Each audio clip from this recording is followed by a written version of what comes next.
Hey everybody, Jean Spies here. On the other side here is Bridget Milson, and then we have an awesome guest by the name of Dan Bigham. Now, Dan is the guru on marginal gain. I hate him. I know he hates the word marginal gain, but man, that I will run for every time for it.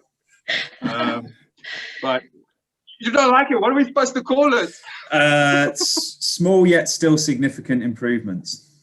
That's a mouthful, though. Seriously, it's so much catchier. So much catchier. Small yet significant. The accumulation of small yet still significant improvements. It's going to catch on. Okay. Yeah. Bring a scientist. Just drop a mild panic, please. Right. I just like making people go faster. We'll go with that. Exactly. There we go. So a couple of weeks ago, we spoke about the progression of high performance and the progression of technology within sport. We mentioned Dan, so we thought we would have to get him on board and ask him a couple of questions. Now, we are not going to bug him with too much because that rabbit hole is rather deep, and Dan lives down there. He doesn't just go there every now and again. So I think let's just kind of tap into it a little bit and see what he has to say. We met Dan in 2017 in Manchester when we were still riding with now known as what bike, then it was KGF. We kind of sat next to Dan in the pits, and him and his team had all these little gadgets and things that were going on, and clocks, and everything was like timed, and I just sat there going, what is this? And obviously Bridge kind of ended up starting to chat to them, as she does to chat to everybody else and makes friends and all the rest of it. I mean, that was where we started, and I managed to get time in Derby with Dan. I think that was my first biggest eye-opener as to the whole aerodynamics of it and how everything is kind of thrown together. Then from there, we actually did some aero testing in 2018 with Dan. Now, that actually brings me to my first question for you, Dan. We came and did aero testing with you, and we didn't change, well, we changed a hell of a lot, but we didn't change much of my own personal equipment. The only things we changed were the pads and the extensions. From your perspective, how much gains can you get out of your current equipment just by the correct setup and by doing the correct aero testing within that? It's an interesting one. We'll probably step back and I'll do a quick background on the actual engineering side so people understand what I'm talking about when I'm just saying numbers and words. But basically, at the very basic level, what happens in cycling is you produce power. You put energy in. So that's what your legs are doing. Most people anyway, have a power meter nowadays. So it tells you a nice number on the screen. Might be 200, might be 400, might be 2000 if you're a Dutch sprinter. And what that number is how much energy is going in every single second. And all that energy has to go somewhere. I'm sure everyone learned back in school that energy can't be created or destroyed. So it literally, the energy has to move into other locations. So for example, it might be a bit of noise from your drivetrain. It could heat the rollers up. It can heat your tires up. You might accelerate, so a bit of your energy is then stored as kinetic energy, or if you went up a hill, it gets stored as gravitational potential energy. But the big one, especially on track, is aerodynamic drag. So what happens is that energy is then lost to the air around you, so you get a lot of drag and turbulence. So that energy is the power you put in, the energy you put in is used to overcome that drag, which in the grand scheme of things means that about 80, 90%, sometimes even more, of the energy you're putting in is getting lost to the air. So it makes sense to try and reduce how much of that is lost. You can measure it really simply with what I know 90%. 80, 90%, yeah, which is massive, absolutely massive. Okay. Yeah, so it's a big proportion, and it's the biggest reason why team pursuit, individual pursuit, kilo, sprint, everything is getting faster. Athletes aren't suddenly finding 10, 20% more power. They're reducing their drag by 10, 20, sometimes even more percent than what we've known in Rio or even back to London. I mean, the team pursuit in London was 50.5, I think the Brits went, and the closest was like a 55, whereas now we're down at 3:44. 11 seconds in 4K is massive, and that comes down to aerodynamics, power is not really actually changing all that much. It's a small amount, don't get me wrong. I won't just claim that aero is the solution to everything, but it's definitely the answer to a lot. So basically, the power goes in and most of it goes to aero, but we can measure that. We put what's called a coefficient of drag value to it. So you have two components. You have drag coefficient and frontal area. We call it, it's one value, CDA. So the way to think about CDA is if you were to stand on the scales, you get a mass, 78 kilos, let's say. When you're going on the track and we're measuring your CDA, we're doing exactly the same as you standing on the scales in the morning. Instead of getting how heavy you are, we're getting how draggy you are in a metric, in a value. And it's a really good way of thinking about it. If you were a climber trying to climb up Mont Ventoux, the metric that would matter for you is watts per kilo, right? You'd be trying to lose as much weight and get your power up as much as you can, because if you could be half a watt per kilo more, you're going to climb that hill a lot better. It's exactly the same in pursuit, but instead of measuring mass, we measure CDA. So what matters is watts to CDA. So if you can put more power in or reduce your CDA, that ratio goes up, you go faster.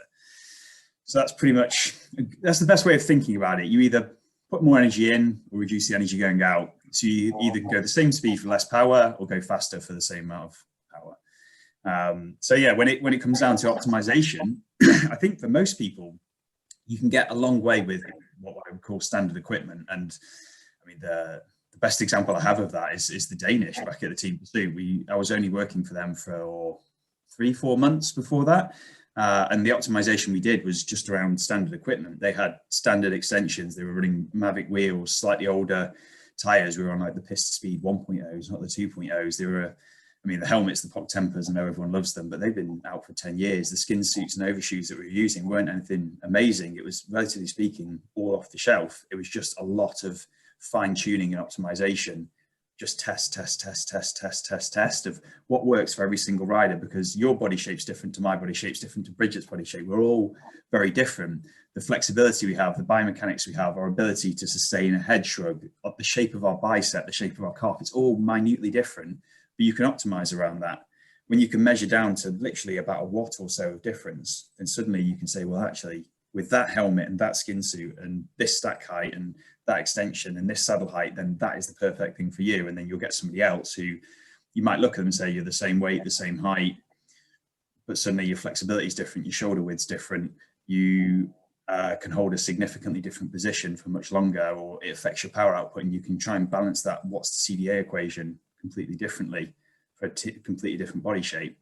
And I do advocate for, to a certain extent, trying to copy the top guys when you're new, but when you're at your level, you need to focus on yourself because you are individual, and you wouldn't go and train like somebody else trains just because they're a good athlete. You train the best way you know how to train. It's exactly the same with aerodynamics. You need to optimize for yourself. So in the world of trying to put numbers on that, it's kind of a hard one because it depends where you're coming from and where you're going to. But I mean, most people come to me for an aero test and we might spend, let's say, 2 hours. And for a nominal speed, let's say 45k an hour, you can typically find about 15 to 20 watts, which equates to, I think off the top of my head, in CDA terms, you can probably find in the region of about 5% reduction, sometimes it's 10% in those 2 hours for a sort of good level amateur. The more, I guess, developed you are as an athlete, typically you've found a way to be optimal. Through aero testing or not, you might have just tested enough things and you know that that's resulted in better performances, whether through training or through racing, that if you've changed your stack height, changed your pad height, changed your helmet, whatever, through sheer grit, determination and time, you figured out that one thing's faster than another without the sort of objectivity of aerodynamic testing. But it can definitely shortcut your way to the top by finding those improvements quickly, and also showing where you're sensitive, where you need to focus. It might be, for example, that pad width is irrelevant for you. You could ride 25 centimeters wide or 15 centimeters wide and you get the same result. So actually, you know that you need to focus elsewhere, and it might be that helmets are super sensitive for you, or hand position, or saddle height, and you can then go, okay, well, I can put this to one side and actually now just focus on the thing that is sensitive to me. And yeah, saddle height can be a really big one, but you know that you can't just slam your saddle 20 mil, because then you take a step backwards on the power side, and then that watts to CDA equation doesn't go up anymore because your watts have dropped as well as your CDA. But then your CDA's improve and you can train to get your watts back to where they were previously. So it's that constant battle to improve that ratio. and you can't ignore either side of it. You need to focus on both. So I know that was a deep.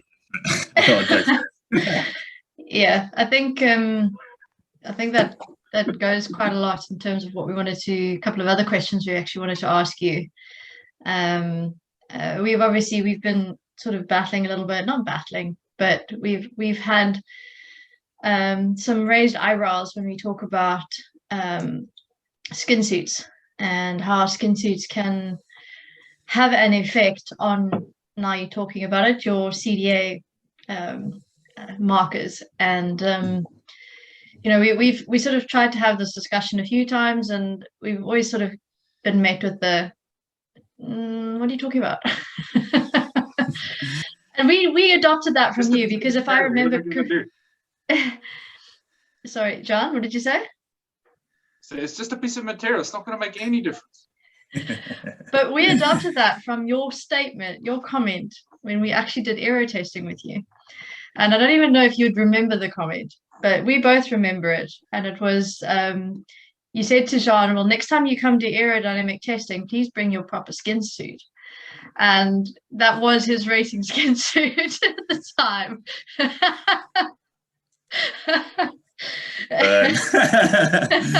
Sorry, mate. But that's just so how important is clothing? I mean, you're obviously working with the Danes at the moment, and you're a part of their 24-hour 3 world record success. And obviously you're still working with them now, like you said, you're currently in Denmark. So where would that fit in with you guys, and how would it translate to other people? Like, what would you suggest? Yeah, skin suits are so interesting, but equally like a bit of not a black box. That's probably the wrong thing. We're trying to pull apart exactly what goes on in different areas and how they interact with different people. And there's so many cool bits of skin suit tech that are coming to the market. But then also the UCI keep banning little things, and it's this constant battle. It's like in any series, like even in motorsport, in Formula One, in MotoGP, there's always rule changes, and the manufacturers obviously try and push the boundaries as much as they can. And that was why like the Movistar skin suit got banned, because they thought they were taking it a bit too far. But basically, the way to think about skin suits and why they interact is that your body is a bunch of cylinders, roughly speaking. So you've got your biceps a cylinder, your quads are a big cylinder, your calves are a big cylinder, your torso is a big cylinder. So you've got them, I don't know, your arms probably about, I don't know, 100 mil in diameter, your quads are probably 200, and your torso is maybe 300, let's say. So you can simplify it into cylinders, and you can then look at cylinders in isolation with fabric. So we do what's called low speed, well, basically small cylinder testing. So we get a big, well, not even a big wind tunnel, you can fit it maybe into a big room.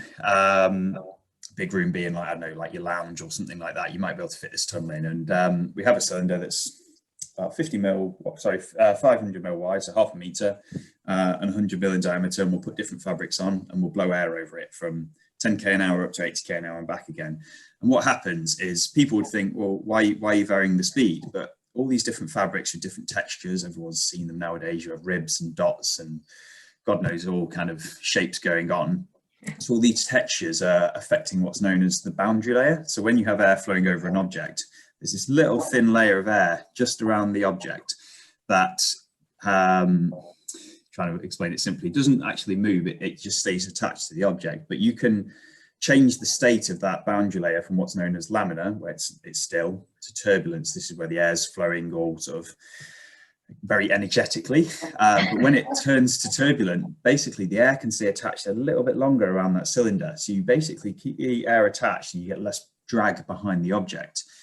But that is very, 1, speed dependent, and 2, fabric dependent, and 3, size dependent. So if you have a bigger object, a different material, and go at a different speed, then the optimal fabric would be different for that particular case. So what we do is go into the wind tunnel with hundreds of different fabrics, all the different tensions, different orientations, faces, sizes, speeds, test them all. So we end up with thousands and thousands of data points, but then we can go, okay, well, you're going this fast, this particular part of your arm or your leg is that kind of size, and you're going to race at this kind of speed. So we're going to go, probably the best fabric for you in this location is that fabric. And we'll go over the whole torso and we'll try different fabrics in different locations and try to optimize that for the rider. And that's pretty much what the arms race of cycle clothing has been, trying to reduce drag by keeping the air attached for longer. Because if not, I mean, I'm trying to think, I haven't really got a cylinder, but maybe a ball's a good example. That got a tennis ball, I use this to foam roll on. They're really good tools. Take everywhere. You don't have to carry a big foam roller then. So as air flows around, typically when it gets to the widest point, it can't stay attached. You just end up with this big draggy low pressure wake behind it. So if you can put even a trip line or roughness or anything onto it, the air, because it turns turbulent, just stays attached that little bit longer, and then you have this slightly smaller wake rather than a big wake. And it's just pressure. It's not big. The amount of force is really low because of the speed you're traveling at. I mean, I could do some equations, but you're talking like effectively the equivalent of grams. So like the amount of drag on a whole cyclist is the equivalent of about 2.5 kilos pulling you back at race speed. So that's like not much at all, right? 2.5 kilos is a couple of bags of sugar. It's not that much. So you're talking small pressure differences make big changes in how fast you can go. So that's kind of why, yeah, everyone's getting really obsessed with skin suits and optimizing them for every person. And then, yeah, they've really gone down the rabbit hole with loads of nerdy layerings and dots and ribs and silicon bits and God knows what else. That it's turned into, yeah, a bit like a motorsport Formula 1 arms race, which is really exciting for me. And it just means that you can just keep getting quicker and quicker. It's obviously nowhere near as big a gains as people were finding 5 or 10 years ago, but it's pretty much the primary reason why GB have done so well at the Olympics the past few years. They've been so far ahead on skin suit development. And people say, well, how big of a difference truly can it make? I think the biggest example of it is aero socks. And people originally belittle it like it can't be that much of a gain. It can't be. But aero socks are massive. If you look at a front-on shot of a cyclist, the biggest things you can see are the legs from frontal area perspective. And those legs are just big, fat cylinders, which are the worst thing aerodynamically. If you can cover it with the right material, then you can keep the airflow attached for a whole amount longer. And at race speeds, so the speeds that like 50, 55K an hour kind of region, you're talking 7 to 10 watts. And I know I say 7 to 10 watts all the time, but that literally is where it came from, because we were doing loads of sock testing and we're like, they're all about 7 to 10 watts faster. And it was like this rolling joke, and then suddenly you use it on everything. But that was the grounding of the whole 7 to 10 watts thing. Fair enough. For me, that's in a 4-kilometer individual pursuit, it's 2 seconds for a pair of aero socks. 2 seconds. That's a lot. How many, like IPs, you go to the world champs like a couple of years ago, and that's like 3, 4, 5 positions because you decided to wear the wrong socks. It's scary. Yeah. But so, like you say, it's 10 watts for your socks. And we don't have to get too technical about it. But in theory, if you're looking at a skin suit, you could be looking at 100 plus watts just on the material that you're using. I mean, 100 watts is what, like 10, 15, 20 seconds? How many riders actually spend how many years trying to find 100 watts on their FTP, whereas they could literally find it with a piece of material? Yeah, for sprinters especially. So the speed you're traveling at. So the thing with Aerodrag is it's cubic to velocity. So what that means is if you go twice as fast, there's 2 to the power of 3 times as much drag, so 8 times as much drag. So if you're at 60k an hour versus 30k an hour, you've got 8. And you add 100 watts at 30k an hour, you've got 800 at 60. It's pretty massive. So that means kilo guys, sprinters, a lot of the stuff you've been doing, aero is ungodly important. So like the guys who are pumping out 2,500 watts, whatever, like some of the Dutch sprinters, are just the vast majority of that 1,500 plus is pretty much Aerodrag. So yeah, if you go to the right skin suit, then you can literally find 100 watts, which is mad. But that depends where you're coming from. That if this is like comparing back to a skin suit that was probably advanced, let's say 4, 5, 6 years ago in the grand scheme of things. Now the market has caught up, right? That a good skin suit now is actually pretty good. There are a lot of manufacturers just shooting in the dark, but they get pretty close. Whereas a lot of the top guys are really properly understanding what goes on from a fabric perspective, what fabrics work well, what seam positions work well, what seam types work well, like what stitching or bonding or welding do they use, even down to like number pocket placement. It's not just number pocket or not, but like where do you place that pocket for that specific rider?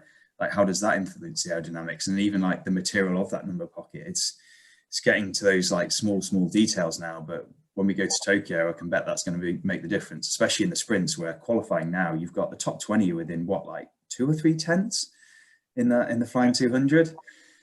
And when they're chucking out well over 1,000 watts of Aerodrag, if you've picked the wrong socks, the wrong seam position, then unfortunately you're probably not going to make it through to what you're physiologically capable of, I guess. And unfortunately, yeah, it is an arms race. It's those who can either afford or have the time to learn and understand and test. But if you can't, then it can be quite a frustrating thing, because you feel like you're at a disadvantage and don't really know how to catch up, because you've got people who literally have tens, hundreds of thousands of pounds to throw at this problem, or have people behind them working on it. But unfortunately, that sport, right, it's hard to pull apart that technology and physiology, and running is struggling with it now with Nike shoes, right? You've probably seen that, the carbon spring Nike running shoes, and everyone's breaking records left, right and center. And running's never had that. They've never had technology make a genuine, clear difference. They've always just been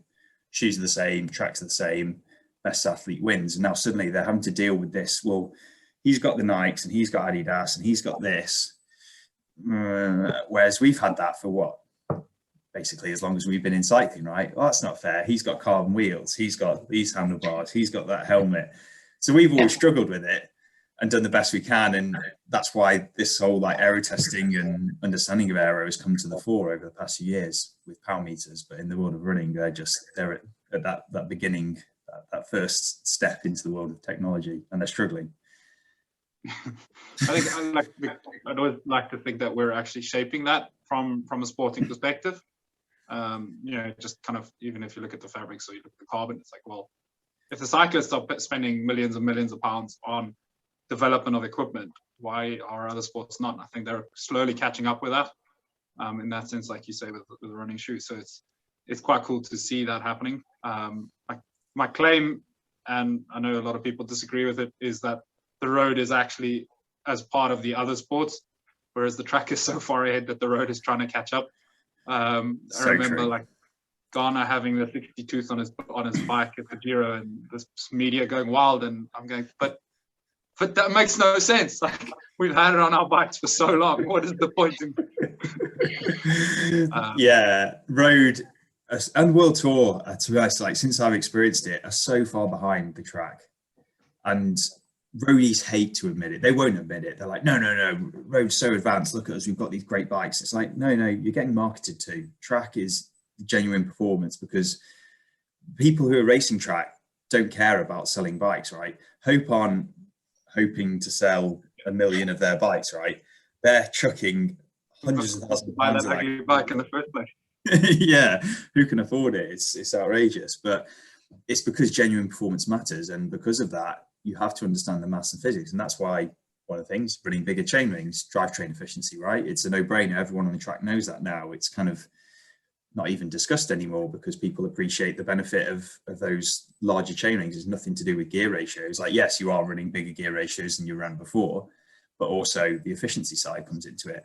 And yet, yeah, Ghana runs a 60 tooth, everyone loses their minds. And then you go to like the UK time trial scene, and some middle-aged man with 3 kids has been running a 60 tooth chain ring for the past 5 years, because domestic time trialing in the UK seems to be ahead of World Tour time trialing, which is, it's crazy. But it's just once you get that, I guess, analytical mindset, and once you understand it, then suddenly you get stuck into everything, right? It's not just chain rings that you're looking at, it's every little bit of every piece of your equipment and preparation.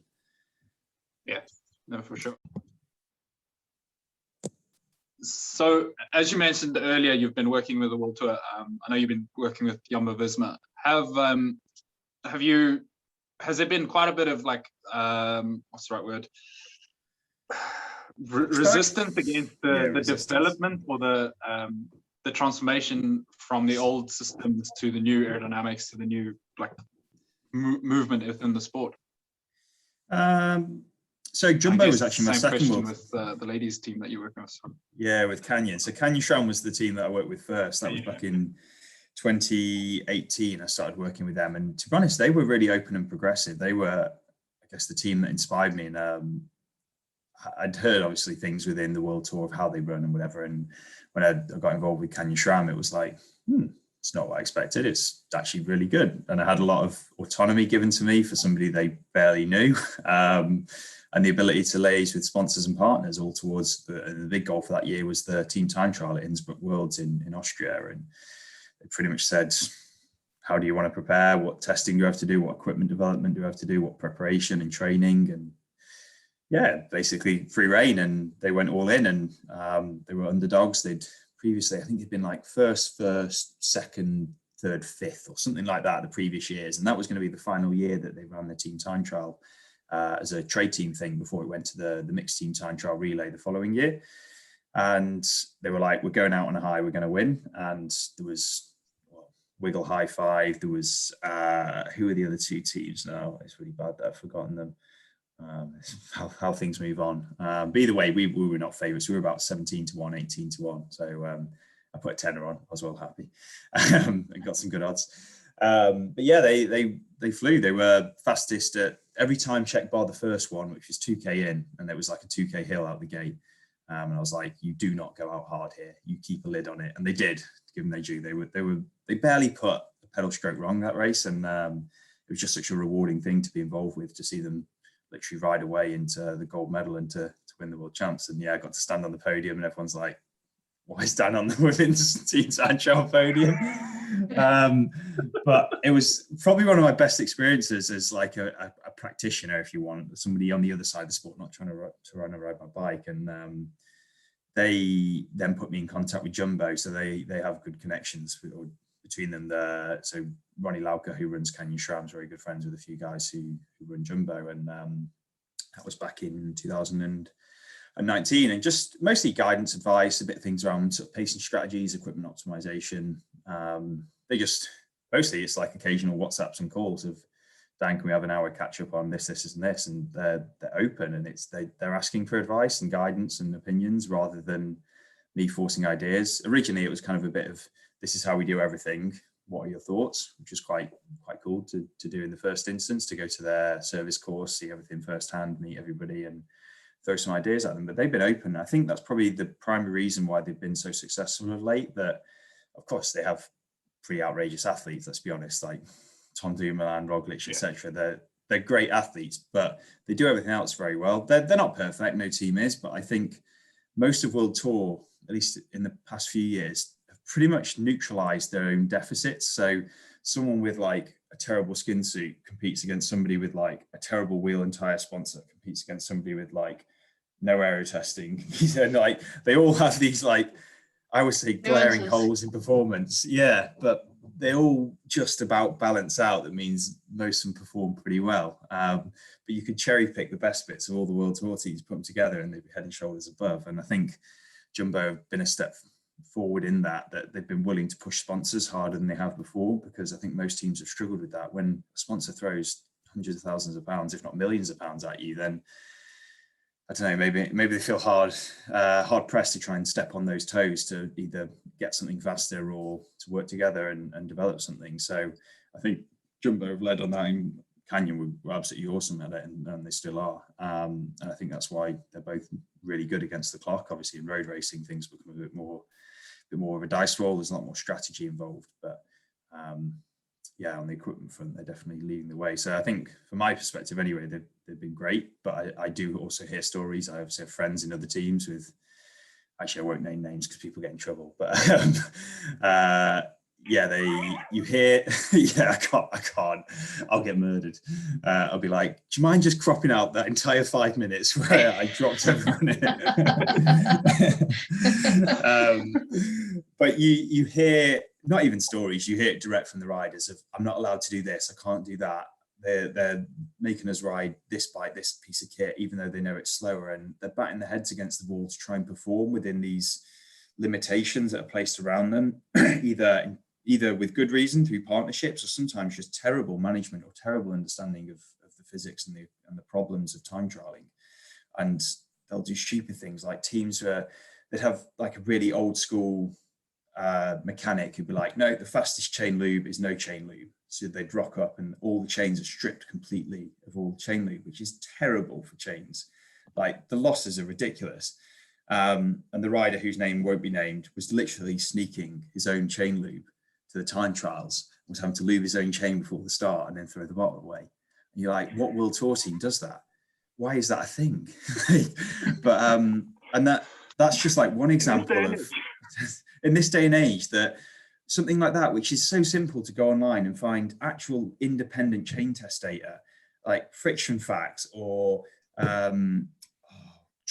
what's the I've forgotten the name of the Aussie brand, but either way, there's 2 or 3 independent chain friction efficiency companies in the world that just put all the data out. Lubricants, chains, go. But I guess it's just mechanics don't believe it. They want to do things the way it's always been done. And I think as well, they struggle with change. I think everyone struggles with change, right? If someone came along and said to either of you, look, the way you've been doing your job for the last 20 years is wrong. This is how you're going to do it better. It'd be hard to take, right? Yeah. But if they came along and the management were more structured and more managed about it and managed that change and said, look, you were doing things to the best of your knowledge and the best of our knowledge, the right way of doing it. However, some good maths, some good understanding, some good physics come along, some good testing. We believe it's better to do it like this, and this is the reason why. And let's go through it together. Don't worry, everything you've done before, totally fine. Let's just do this moving forward and work together on it. And it's going to result in better performances. Your athletes are going to achieve better results because the bikes that you're working on, you're doing things to the best of your knowledge as well as you can. I think that's the step they should take, but they don't. And it's a struggle. And that's just one example with the chain loop. I would hazard to say that I think in general, people, companies, corporations all struggle with change and all struggle with that, like bringing everybody in and going, well, we've got new information, let's move forward. So I think unless you're quite progressive within yourself, I think that's quite a big challenge just in general. It's uncomfortable, isn't it? And no one wants to think that they've done things wrong, because along the way you've made all these decisions for a reason. You've put some effort in, you've thought about it. It's your livelihood or your passion and your commitment, and to then understand that maybe that wasn't the best way of going about it is sometimes hard. But actually, if you view it in a positive light, it's like, well, I achieved all these things and now I can go even better. Like, this is awesome. Like, it's potential, it's the ability to better yourself, but it's having to view it in that light, and it's not always the case. And I think to have that mindset is so powerful as an athlete, that you do everything you can as well as you can, but science is moving on all the time. Like, if you go on, I mean, there's tons of great sports scientists on Twitter, and like Johnny always laughs about it, that the smart ones always want to tell you how smart they are, but they put all their great papers out and it's like, read and you're like, oh my God, there's this great stuff on like altitude training or heat training or sodium bicarb supplementation or warm-up strategies or thermal warm-ups and all this cool stuff. And the data's out there. You've just got to be willing to dive in, to divulge it, and to accept that your knowledge is limited, and there's so many other bright people out there that you can learn from and suck that knowledge from. Well, I think that's one of the things, is science itself is ever changing, ever progressive, because technically nothing stays the same. So there's always constant change. And I think, I agree with you. I think if you're prepared to technically get your hands dirty or fall down the rabbit hole and come meet Dan Bigham at the bottom of the rabbit hole, then maybe. There's people a long way further down than me, don't worry. And sometimes I'm like, oh my God, you're there. Jeez. Right, I'll be down in a minute. I gotta get coffee first. Yeah. So true, so true. Just onto that, you have published a book, and yes. I wanted to ask, how is that going? Start at the end. Maybe we should have started at the beginning of this with the book. Start at the end. Yeah. What brought that about? A guy called James Spackman from BKS agency. He's a keen cyclist, full stop, and had followed KGF and Who What Bike over the years. And I'm trying to think exactly where we bumped into him. You know how just these chance encounters. But either way, ended up having a good few discussions. He sent us loads of books from his agency, and just to keep us busy on training camps and stuff. Like when we were up Mount Tidy at 9 o'clock, it was probably a positive thing. I think it was between, let's say, 7 and 10 every night. 7 and 10 everywhere, the 3G would cut out. I know. So after that time, it was like, all you've got is, well, we had a petrol generator, so we had lights and our own entertainment. So we actually ended up with loads of books that we could read and keep ourselves through altitude camps somewhat sane. I ended up playing chess with Will quite a bit as well, but we didn't have a clock. So we were playing like 3-hour games of chess, which was terrible because it'd be like 20 minutes to move, and then everyone would get pissed off by the end and like pieces everywhere. So anyway, that's a complete sidetrack to the story. So anyway, James was always keen to tell our story, and when lockdown came around, it was a bit more of a hot topic, I guess, of, we know we've got time on our hands, we know we can't go to altitude, and got chatting in a bit more detail and put a bit of a proposition together. We've got a ghostwriter, a guy called Paul Maunder, because there's no way I could probably sit down and tap my thoughts down in any structured, meaningful manner. I needed to kind of download it to somebody who could make sense of it and put it eloquently down, because if not, it would be a mash of God knows what spreadsheets all in a book. And Paul's been an absolute genius for that, of actually understanding my thought processes and putting it into meaningful prose. So from there, we then went to a load of publishers and who's keen. And a really interesting one was a publisher called Welbeck, who I guess is like the Who What Bike equivalent. They're kind of like an underdog doing things very different to the status quo in the publishing world.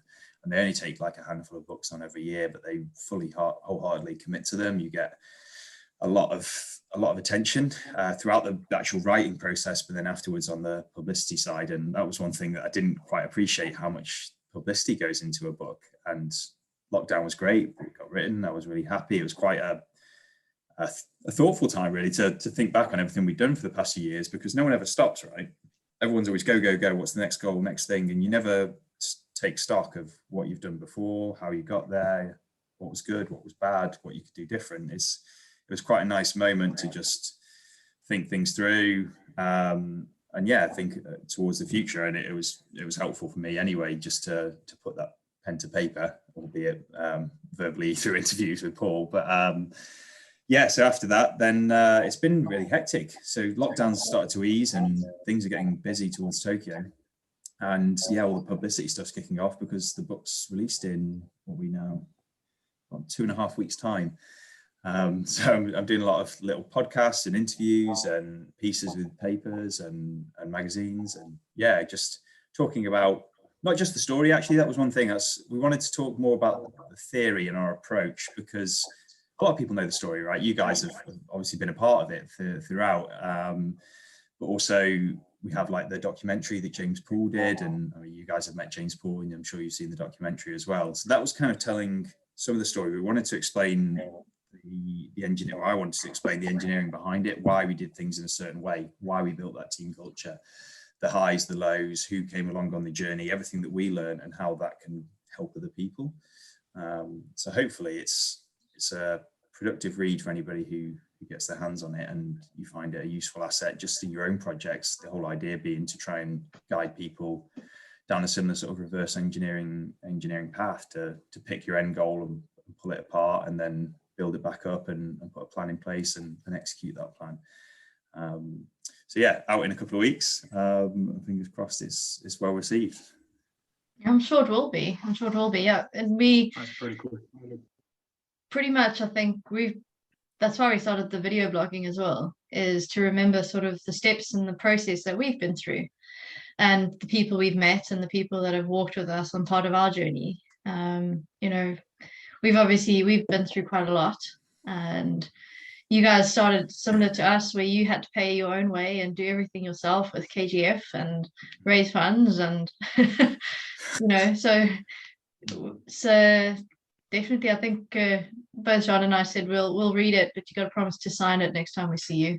Of course, definitely. I wonder when that might be. A posted copy. I want a signed one. A full signed one. Must yeah, be in definitely. real life. So just I think it might be World Champs hopefully later this year.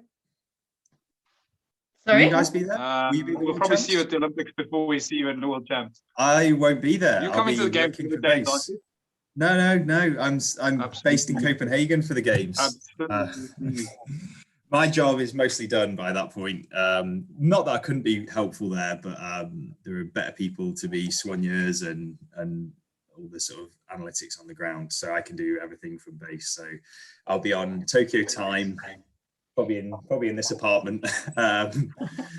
Yeah, trying to do it the best I can from over here. Sounds fun. Not as fun as you guys, although all the COVID restrictions, I'm sure you've had your head in the restrictions book and all the fun that goes along with it, the playbook or whatever they're calling it, or lack of play. I think lack of playbook is probably what it should be called. Yeah, get in, get out, I think seems to be the approach.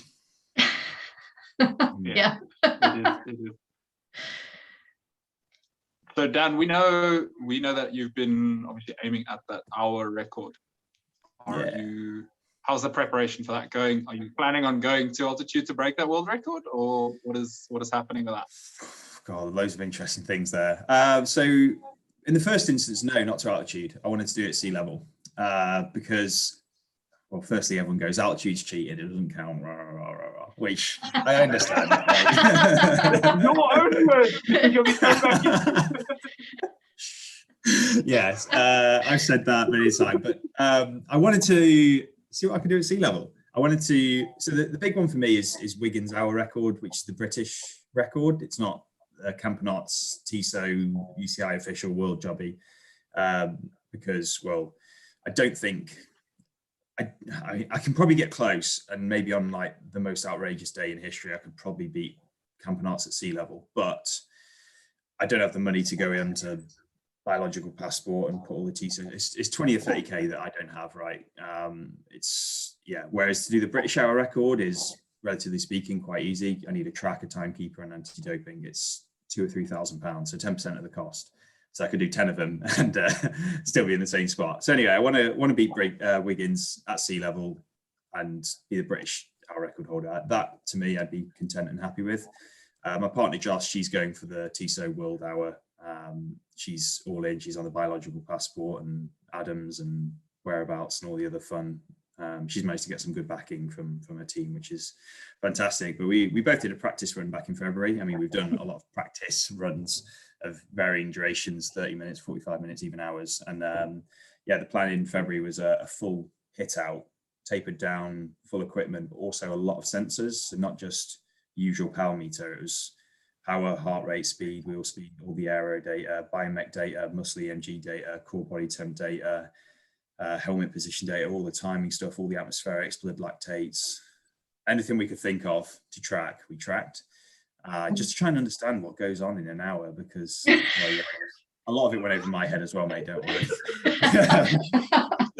We've got some very intelligent sports science nerds involved, and thanks to all them for the help they gave, because it's trying to understand what happens, because on the track you don't seem to put out, or you don't put out as much power as you do on the road. Like on the track, my best hour, I'm looking 360 to 370, and I can knock that out most weeks on the road on my time trial bike, and my power meters are all calibrated, they're all bang on and correct. But on the track, there's so many other factors at play, with obviously the banking, the centripetal loading, the fixed gear, the heat load, the positional load, the fact you can't move or brake or corner or do anything, you're stuck in that position and you seem to lose 10% power. But we want to try and figure out if there was low-hanging fruit to try and improve on, and looks like there is. Obviously got to keep that to myself, don't want anybody else going for the hour record and stealing all the little gains from now. But the plan was to do it in April. Literally, the plan was to do it what was going to be this Wednesday, but then at the start of this month, I've had an injury since 2015 where a car knocked me off, and I've got 2 bulging discs in my back that largely I manage, and I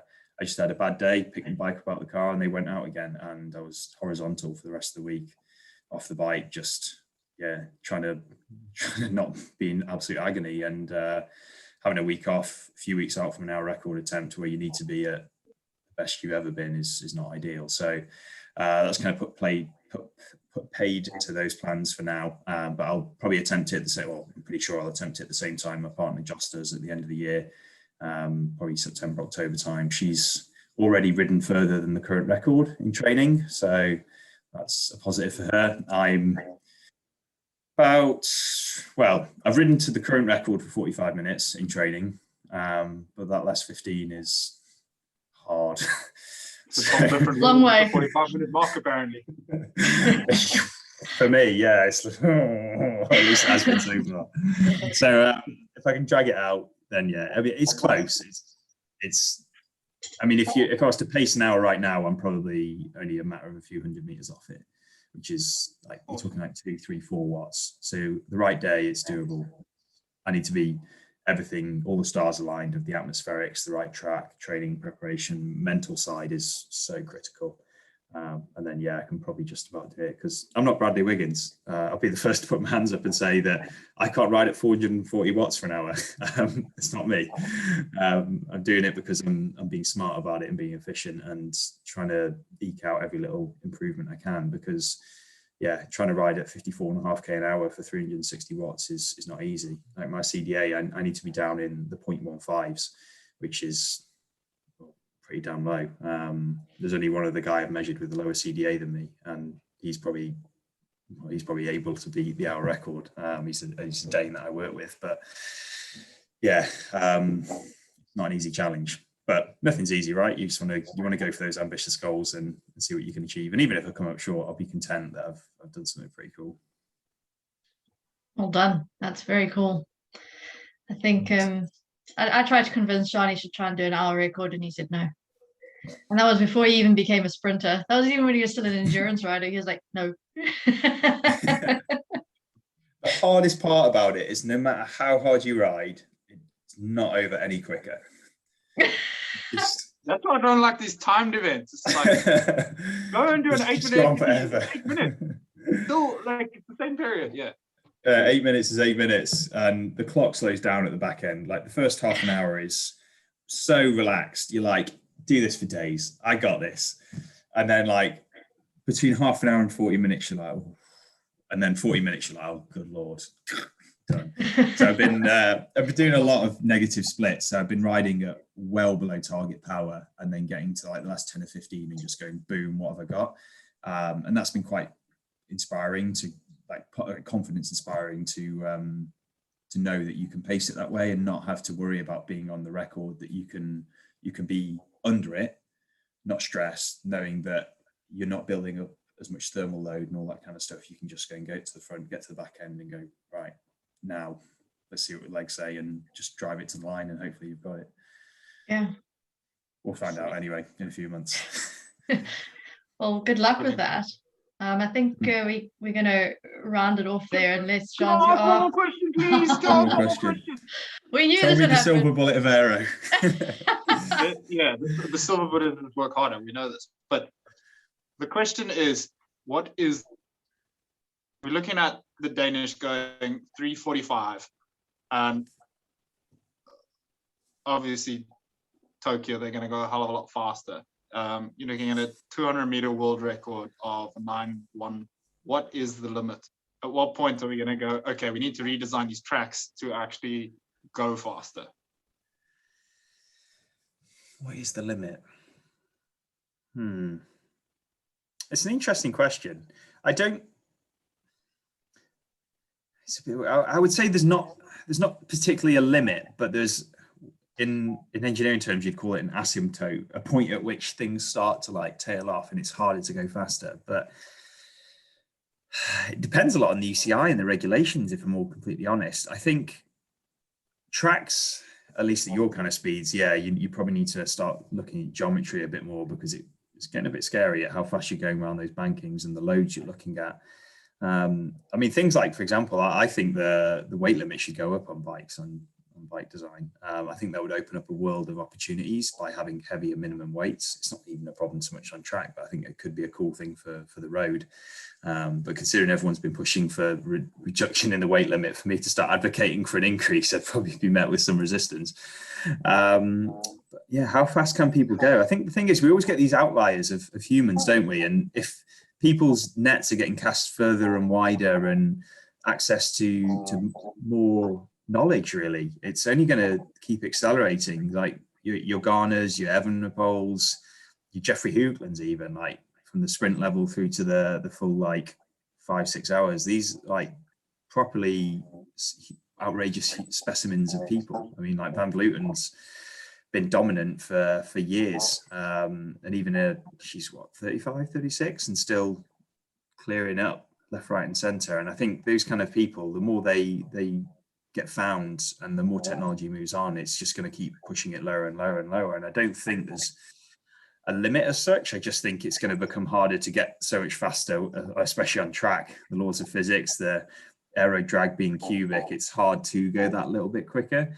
But that means that all those little differences are going to become all the more important, and the more you're going to have to focus on perfect position, perfect skin suit optimization, perfect line, perfect execution of your race. And it's going to be, the margins will become tighter and tighter and tighter. And that's where it's more interesting, because instead of having one person being miles ahead of everybody, you know that you have to go in the race and you have to bring your A game on every single front. You can't be negligent with your training or your nutrition or your tire selection or how you pace a race. Every little bit you need to be educated, have a plan, and execute, because if not, you aren't going to win. And I think that's quite an exciting prospect, that you can be involved in a sport like that, where you don't just have to focus on one thing, you have to focus on 10 things and understand the importance of every single one of them.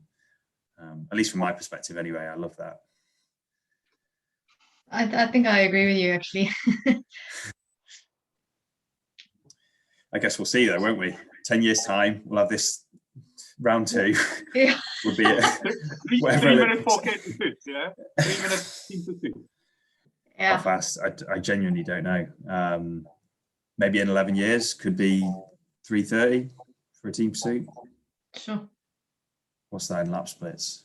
Oh God, it's probably knocking close on sub 10-second 200s for 4K. Yeah. That's crazy. That's pretty scary. That's crazy. But anyway, I think we're gonna end it there, Dan. Thank you so much for your time, and I wish you every success with your book and your hour record and the rest of your work with all your teams that you're working with. Thank you. And I hope your guys' prep goes well into Tokyo. I'm obviously going to be following very closely, as always. Yeah, just keep me informed on everything goes, and if you ever need a hand, just shout up. Well, I think Jean will. Thank you very much. I appreciate it. Anytime. Go fun out. Sweet. Cheers, Dan. Thanks so much. Thanks, Dan. Thank you, Bye. guys. Good afternoon.